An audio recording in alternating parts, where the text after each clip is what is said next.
Hey, Greg Adams here, and I just got off a sales coaching call with Matt Easton from Matt Easton University. And man, all I gotta say was that was a lot of meat and potatoes. He took out a little over an hour to go through, and wasn't a bunch of fluff. It was real-time action, real-world training that, I had forgotten about. I used to do in-home sales over 20 years ago, selling water filtration equipment, and he reminded me of some of my original sales trainers.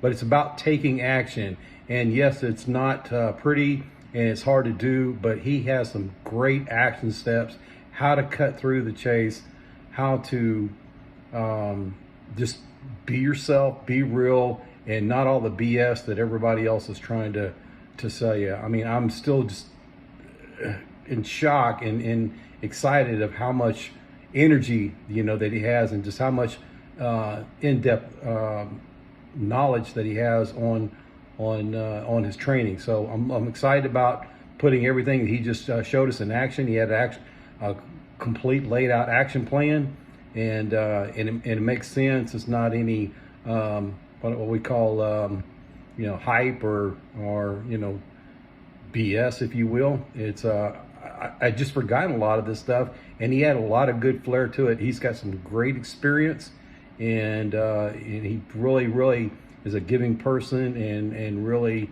it was more than I expected. So I would highly recommend Matt Easton with Easton Universities.